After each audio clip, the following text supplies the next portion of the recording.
Hello बच्चों, महादेव। तो बेटा देखो, आज के दिन इस वीडियो में मैं दो फिजिकल क्वांटिटीज के मल्टीप्लिकेशन की बात करूंगा कि दो फिजिकल क्वांटिटी को मल्टीप्लाई किया जाएगा तो रिजल्ट क्या आएगा, हम इसकी बात करेंगे। लेकिन वहां तक पहुंचने के पहले और मल्टीप्लिकेशन के कितने टाइप्स हैं इसको जानने के पहले जरा एक एग्जाम्पल को समझो।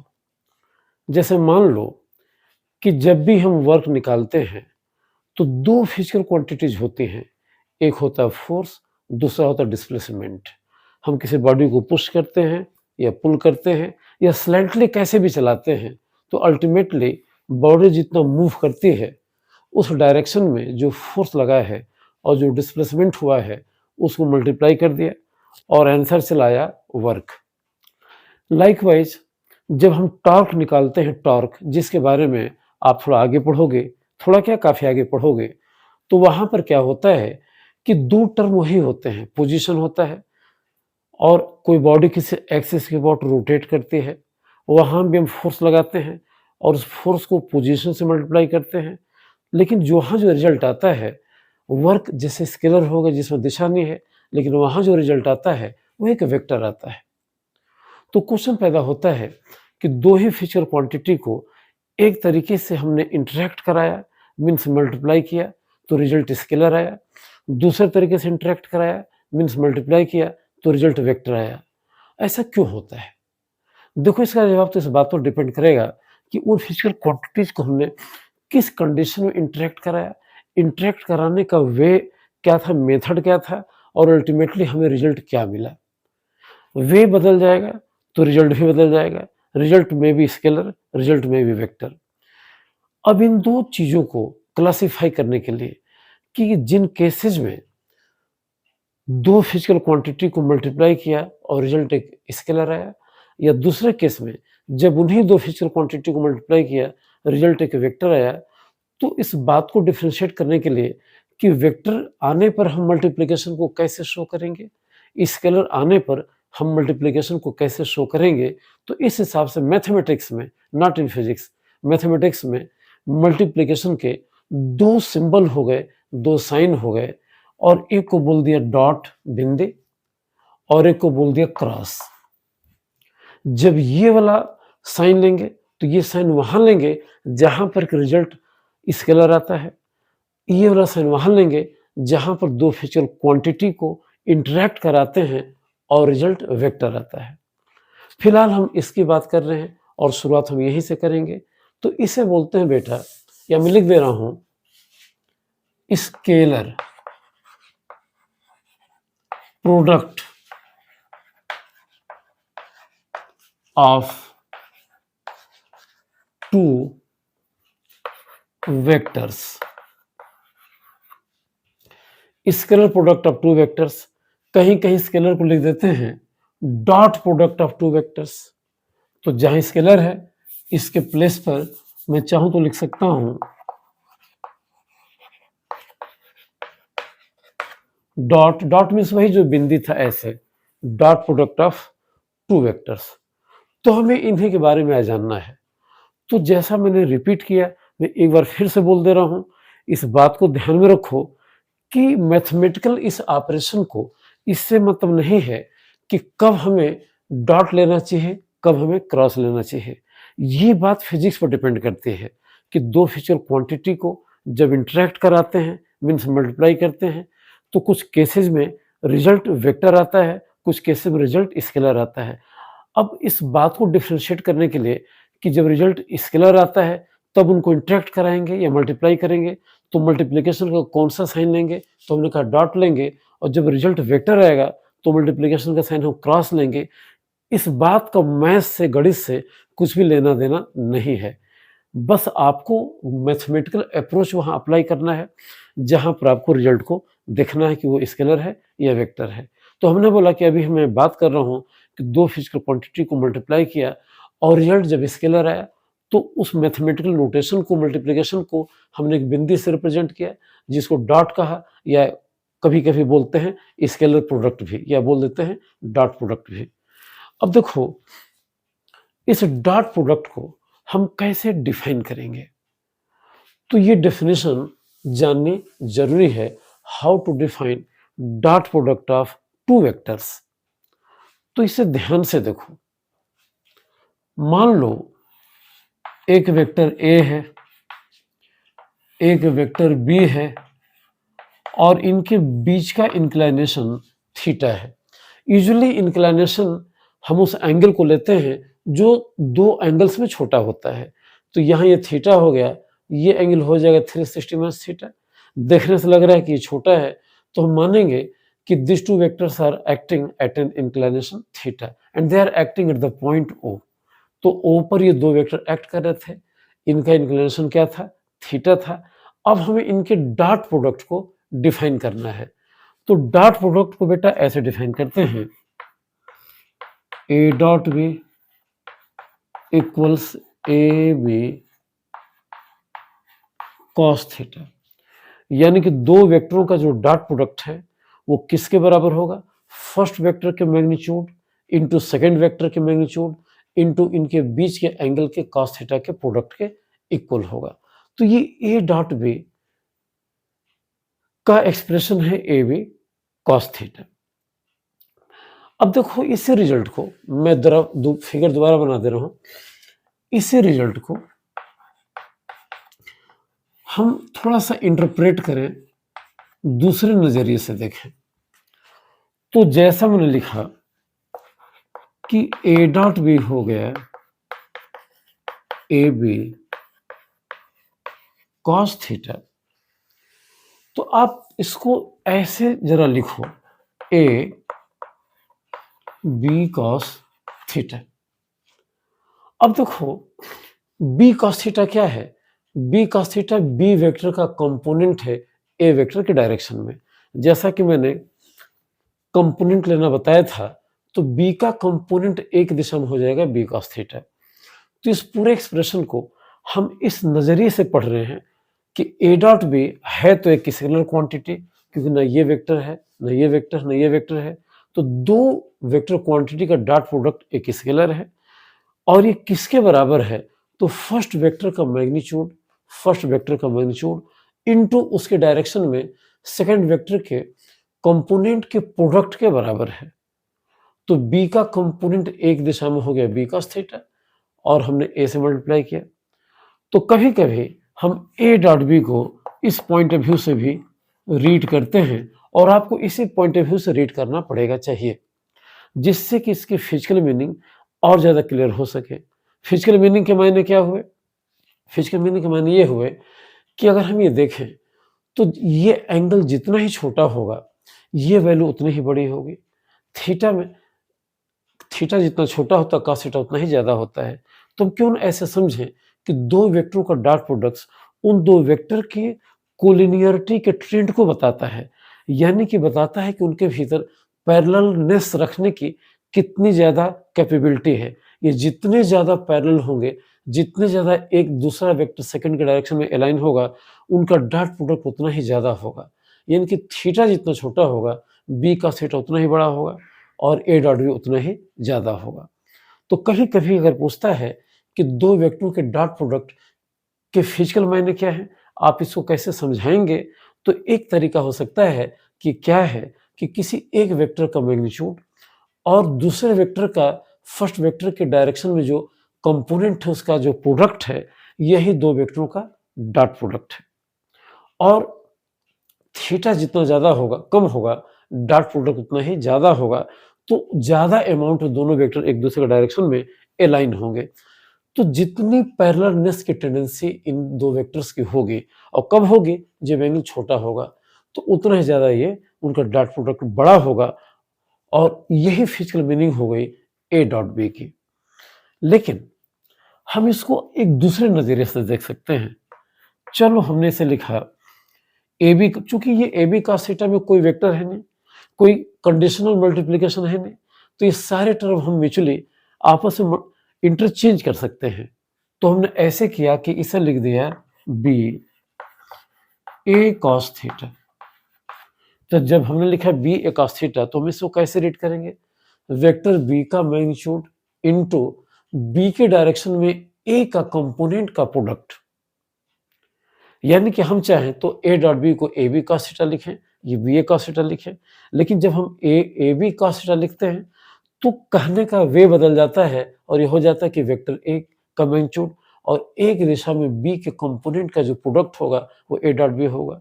लेकिन जब हमने इसको ऐसे इंटरचेंज किया कि बी को इधर ला दिए और ए cos थीटा को इधर ला दिए, तो इसी बात को हम ऐसे रीड करते हैं कि बी वेक्टर का मैग्नीट्यूड और बी की दिशा में ए के कंपोनेंट का प्रोडक्ट, ये हो गया ए डॉट बी। ओके, तो ये मीनिंग हो गई दो वेक्टरों के डॉट प्रोडक्ट की, ए बी cos थीटा और बी ए cos थीटा।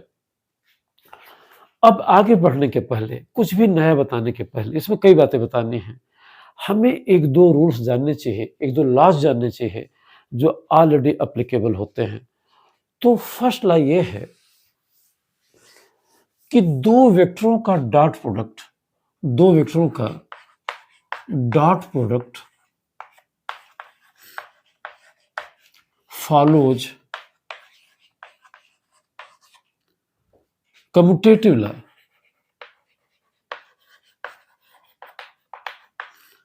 commutative law, तो dot product follows commutative law.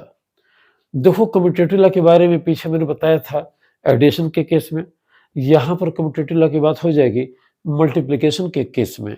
Means मैं इसको ऐसे लिखूंगा कि ए डॉट बी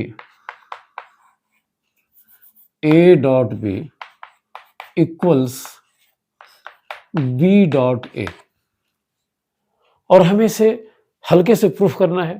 प्रूफ आता है नहीं, लेकिन थोड़ा सा जानना चाहिए, हमें प्रूफ लेके चल रहे हैं तो थोड़ा मैथमेटिकल ट्रीटमेंट इसको देते हैं और देखते हैं कि कैसे A dot B dot A के इक्वल होता है। तो देखो बेटा, ये कुछ भी नहीं है, चलो एग्जांपल ले लिया, ये वेक्टर ए है, ये वेक्टर बी है, बीच का एंगल थीटा है, और जब हमने ए डॉट बी लिखा तो हम लिखेंगे ए बी कॉस थीटा, ये इसकी मीनिंग हो गई ए बी कॉस थीटा, जिसमें मैंने बताया कि वेक्टर ए और उसके डायरेक्शन में सेकंड वेक्टर के कंपोनेंट का प्रोडक्ट। चलो अगर हम इसे लिखें बी डॉट ए, हमने लिख दिया इसे बी डॉट ए, तो बी डॉट ए लिखेंगे तो यहां हो जाएगा वेक्टर बी का मैग्नीट्यूड, हो जाएगा वेक्टर ए का मैग्नीट्यूड, और इनके बीच अगेन एंगल कितना है, थीटा है, तो हो गया है कॉस थीटा। अब चूंकि स्केलर क्वांटिटीज हैं और कोई पर्टिकुलर इनमें मल्टीप्लिकेशन का रूल नहीं है, तो ये आपस में इंटरचेंज हो सकते हैं, तो हम इसको ए को बाहर ला दिए। हालांकि इसकी मीनिंग हो गई कि बी की वैल्यू और बी की दिशा में ए के कंपोनेंट का प्रोडक्ट हो गया बी डॉट ए। हम इसको ऐसे लिख सकते हैं कि ए को यहां ला दें, बी को भीतर ले जाए, तो हो जाएगा ए बी कॉस थीटा। तो इक्वेशन 1 और 2 से आप बोल सकते हो कि A dot B B dot A के इक्वल हो गया, A dot B dot A के इक्वल हो गया। देखो कुछ वीडियोज में थोड़ा सा, क्यों बता रहा हूं कि कुछ वीडियो बड़े फेक आए हैं और वो कंफ्यूजिंग है। कुछ वीडियोज में बी डॉट ए को लिखते हैं बी ए, और थीटा की जगह लिखते हैं वो ये वाला एंगल cos 360 थीटा। वो मैथमेटिकली यही हो जाता है, लेकिन उनका इंटरप्रिटेशन सही नहीं है, क्योंकि जब थीटा लिखा जाता है तो इनके बीच के एंगल का, जो कि एंगल इनमें से छोटा होता है, वो वाला एंगल लेते हैं। तो कैसे हम एक केस में ये एंगल लेंगे ए डॉट बी के केस में, और कैसे दूसरे केस में ये वाला एंगल लेंगे, ये अप्रोच थोड़ी कंफ्यूजिंग है, भ्रामक है। हालांकि रिजल्ट यही चलाता है, इसके बावजूद भी अप्रोच सही नहीं है। तो अप्रोच क्या होनी चाहिए बेटा, इसे जरा ध्यान से देखो। तो दो वेक्टरों का डॉट प्रोडक्ट जो होता है कम्यूटेटिव लॉ को फॉलो करता है। फिर हमने कहा कि एक और चीज क्लियर हो जाए कि इनके डिस्ट्रीब्यूटिव लॉ के बारे में हम बात करेंगे।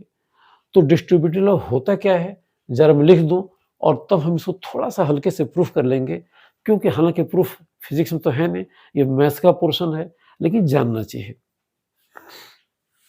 तो देखो, मेरे पास 3 वेक्टर्स हैं, एक ए है, एक बी है, एक सी है, और हम इन तीनों वेक्टरों के डिस्ट्रीब्यूटिव लॉ को जानना चाहते हैं। डिस्ट्रीब्यूटिव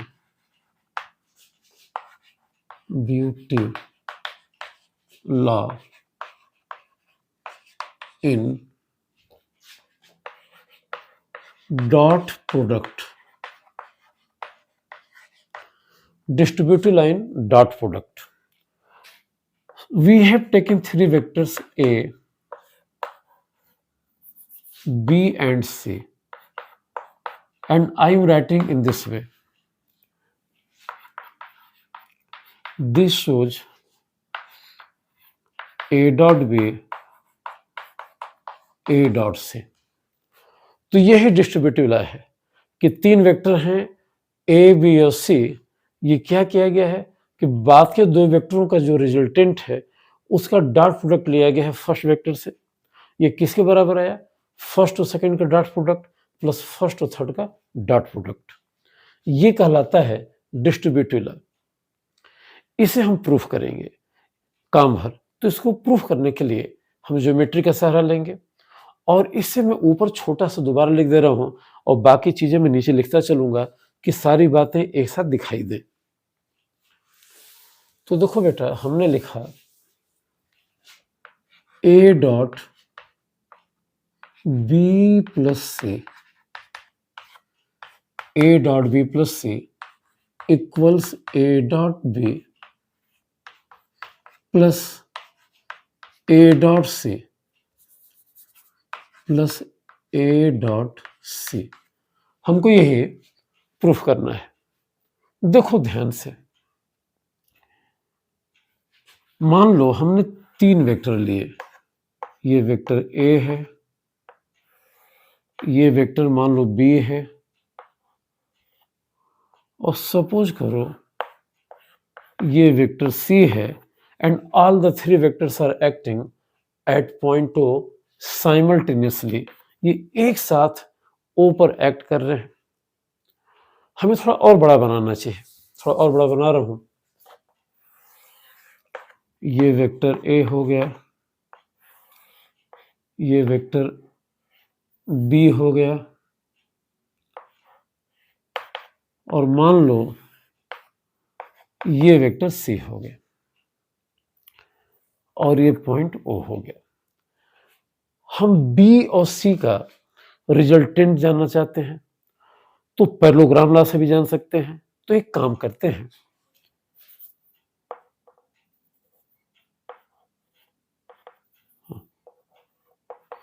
पॉइंट B वेक्टर के टेल से, हेड से एक लाइन इसके पैरेलल ड्रॉ किया, और यहां से इसके पैरेलल एक लाइन ड्रॉ किया।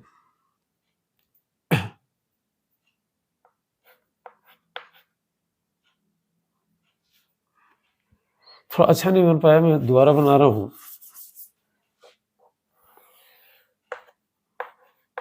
This is vector A,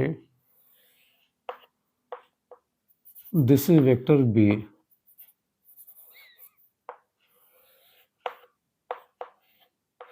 and suppose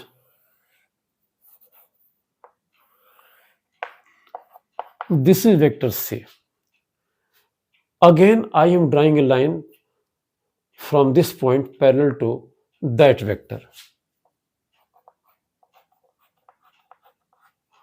तो हमने यहां से इसके पैरेलल एक लाइन ड्रॉ किया, और यहां से इसके पैरेलल एक लाइन ड्रॉ किया। ये पैरेललोग्राम कंप्लीट हो गया, ये पैरेललोग्राम कंप्लीट हो गया। अब हमने पॉइंट O से इसको ज्वाइन किया, and this is the diagonal R in this parallelogram. तो ये जो R वेक्टर होगा ये B और C का रिजल्टेंट हो जाएगा। तो मैं अलग से लिख दे रहा हूं, R वेक्टर रिजल्टेंट है B और C का। अगर ये C वेक्टर है तो ये भी C वेक्टर है, अगर ये B वेक्टर है तो ये भी B वेक्टर है। तो आर हो गया, R is the resultant of B plus C. तो यहां से देखो भूलना नहीं, आर रिजल्टेंट है बी और सी का। हम एक काम करते हैं, यहां से एक नॉर्मल ड्रॉ करते हैं और नाम दे दिया हमने ओपी। यहां से भी एक नॉर्मल ड्रॉ किया और नाम दे दिया ओ क्यू। अब चलो हम जरा बात करें ए डॉट आर की। यही ए वेक्टर है और ये आर वेक्टर है। मान लो इनके बीच का एंगल अल्फा है। ये ए वेक्टर है, ये आर वेक्टर है, बीच का एंगल अल्फा है। तो अगर हमें लिखना होगा ए डॉट बी प्लस सी, जैसे मैंने यहां लिखा है, तो हम इसे लिख देंगे ए डॉट आर, क्योंकि बी प्लस सी क्या है, आर के बराबर है। अब देखो ये ए वेक्टर है और ये आर वेक्टर है, इनके बीच का इंक्लिनेशन थीटा हो गया, तो हम इसे लिखते हैं A R cos alpha. Theta नहीं, अल्फा हो गया। तो ये ए वेक्टर है, ये आर वेक्टर है, बीच का एंगल अल्फा है, तो ए डॉट आर को लिख दिए ए आर कॉस अल्फा। अब देखो ये आर वेक्टर है, तो आर का कंपोनेंट जो हमने इस ए एक्सिस पे लिया है, तो आर कॉस अल्फा चलाया ओपी के बराबर, आर कॉस अल्फा चलाया ओपी के बराबर। तो हम इसको अगर ऐसे लिखें तो हम लिख देंगे A into O P, R cos alpha OP के बराबर हो गया। ये अल्फा, ये आर है, तो ओपी के बराबर हो गया इस ट्रायंगल में, इस ट्रायंगल में। तो ए डॉट बी प्लस सी, ये हो गया ए इंटू डॉट नहीं, ए इंटू ओपी, और ये इक्वेशन 1 हो गया। चलो हम बात करें ए डॉट बी की, ए डॉट बी की।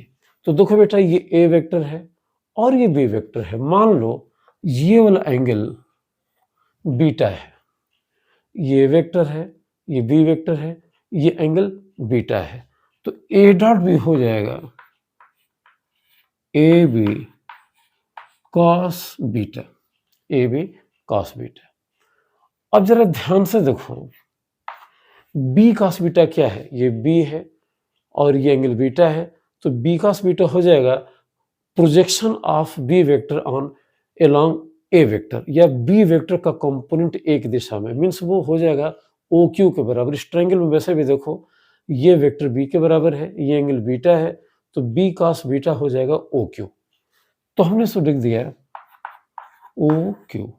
ये इक्वेशन 2 हो गया। तो ए डॉट भी हो गया, सॉरी, ए डॉट भी हो गया ए इंटू ओ क्यू, ये इक्वेशन 2 हो गया। अब चलो बात करें ए डॉट सी की, बात करें ए डॉट सी की। तो देखो बेटा, ये सी वेक्टर है, तो पैरेललोग्राम लॉ से ये हो जाएगा सी वेक्टर के बराबर। पैरेललोग्राम में नहीं, इक्वल वेक्टर्स हैं, ये पैरेललोग्राम है, तो ये सी है, तो सी के बराबर हो गया। ये दिशा हो गई ए वेक्टर की, यानी कि हमने यहां से डायरेक्शन के लिए बस यहां बना दिया कि ये डायरेक्शन होगी ए वेक्टर की। मान लो ये एंगल गामा है, थोड़ा दिख रहा होगा, ये एंगल गामा है, तो हमको लिखना है ए डॉट से, तो मैंने लिखा ए सी, और ए और सी के बीच के एंगल का कॉस, तो हो जाएगा कॉस गामा। अब जरा फिर ध्यान से देखो, ये सी है, ये एंगल गामा है, इस ट्रायंगल में सी कॉस गामा इसके बराबर हो गया, सी कॉस गामा इसके बराबर हो गया, और ये चीज हो गई ओ क्यू पी के बराबर। तो हमने लिख दिया ए इंटू क्यू पी, ये क्वेश्चन 3 हो गया। तो देखो सारी बातें क्लियर हैं। अब हम एक काम करें, 1 में 1 को दोबारा लिखें। तो देखो 1 को लिखा हमने, तो लिखा ए डॉट बी प्लस सी, इसे लिख दिया ए। अब देखो बेटा ओपी है, ओपी को लिख सकते हो ओ क्यू प्लस क्यूपी, तो लिख दिया है ओ क्यू प्लस क्यूपी। अब जरा इसे मल्टीप्लाई कर दो तो हो जाएगा ए इंटू क्यूपी, ए इंटू क्यूपी, ए इंटू ओ क्यू, ए इंटू ओ क्यू प्लस ए इंटू क्यूपी। अब जरा केयरफुल देखो, ए इंटू ओ क्यू क्या है, ए इंटू ओ क्यू है ए डॉट बी, तो ये टर्म हो गया A dot B, A dot B. A into O Q क्या है, तो ए इंटू ओ क्यू है ए डॉट सी, तो ये हो जाएगा ए डॉट सी। तो अल्टीमेटली हमें यहां से मिल गया A dot B plus C बराबर A dot B plus A dot C. तो ये पूरा इंटरप्रिटेशन है दो वेक्टरों के डॉट प्रोडक्ट के डिस्ट्रीब्यूटिव लॉ का, जो हमने ऊपर लिखा है कि A plus B, A dot B plus C equals A dot B plus A dot C. तो ये रिजल्ट हो गया। देखो दो वेक्टरों के डॉट प्रोडक्ट में प्योर थ्योरी बहुत ज्यादा नहीं है, कुछ न्यूमेरिकल्स हैं जो इस थ्योरी को क्लैरिफाई करते हैं, और मैक्सिमम न्यूमेरिकल सिर्फ बेसिक फार्मूले पर है, means A dot B equals A B cos theta पर है। तो ये छोटा सा वीडियो मैंने सिर्फ इतने के लिए बनाया कि हम जब डॉट प्रोडक्ट लेते हैं तो उनकी फिजिकल मीनिंग समझ लें कि मायने क्या है और कैसे ये दो रूल्स को फॉलो करते हैं, कम्यूटेटिव लॉ को और डिस्ट्रीब्यूटिव लॉ को, ये हम जान जाएं। तो इतना ही बेटा, अगले वीडियो में अब हम थोड़ा सा डॉट प्रोडक्ट का और एक्सपेंशन लेंगे और ये देखेंगे कि इसका एप्लीकेशन कहाँ कहाँ होता है। तो ये छोटा सा वीडियो यहीं, फिर मिलेंगे और आप मेरे वीडियो को सब्सक्राइब जरूर करो। महादेव।